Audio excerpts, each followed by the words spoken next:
like the clouds just formed in the bottom of the valley out of nothing, and that's where I was like, okay, God can make something out of nothing, so maybe he can make something out of me.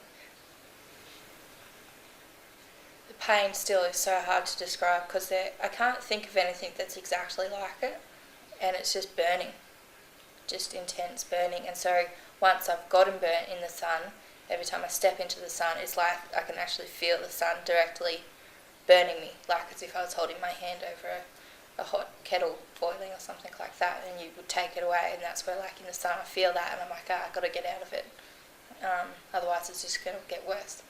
And then my fingers will start to crack and blister, or my face, my nose. I do feel like people think I'm a hypochondriac or I'm making a big deal out of nothing, because they can't see it. And because it's so unusual, it doesn't make sense to them. That was the court where they made me go out and play in the sun that time when I had the relief teacher.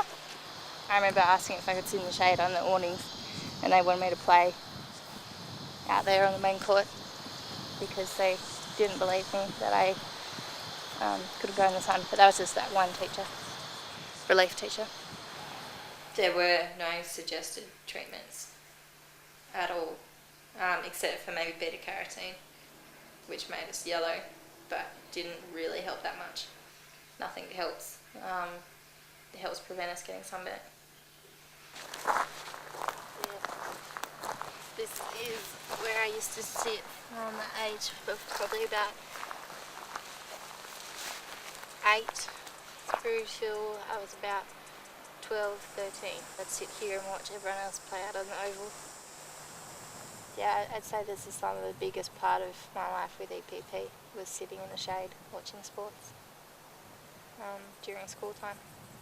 I felt different to everyone, and I felt sometimes angry or jealous, frustrated, lonely as well. It's only now that I realise how much of an impact that had on me. And if I was to think about a young kid sitting on the side, like if it was someone else sitting on the sidelines for as long as I did and often as I did, of course it would have a negative impact on them to miss out on just normal things. The build-up of all the emotions and things I've gone through with EPP has led to depression, and my depression has been really, really damn horrible. When I was in year 9 at school, I remember getting so depressed going out to a cliff out the back of the school and just wanting to end it then. And that's actually where my Christianity became important to me. The clouds that you saw at the bottom of the valley, I found amazing to see them being like the clouds just formed in the bottom of the valley out of nothing, and that's where I was like, okay, God can make nothing. There's something out of nothing, so maybe he can make something out of me. And so for a few years, I think that sustained me. It was when I got married that then it was harder to hide it from my husband all the time, my depression.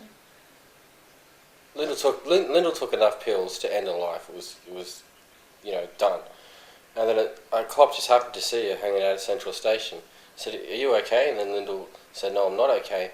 And they got her to St Vincent's Hospital, and she went to ICU. Now, 5-10 minutes later, she would have been dead. I got sick of the depression, and even when I did get a bit better, I always seemed to get worse again. And I think I had actually gotten a bit better for a few weeks, and then it came back again real bad, and I just got tired of fighting all the suicidal thoughts and feelings as well, and really tired of being a burden. Burden on Jem, burden on my family, burden on my friends. That's part of the whole thing. I always felt like I was too much trouble for people. You're constantly trying to change the way you feel, and I think that's definitely related to EPP, because that's something you had to live with for years, and it's something you had to grapple with. And I think if you didn't have EPP, you wouldn't have depression. You wouldn't have had depression. If you didn't have EPP, you wouldn't have had depression, and it's that simple.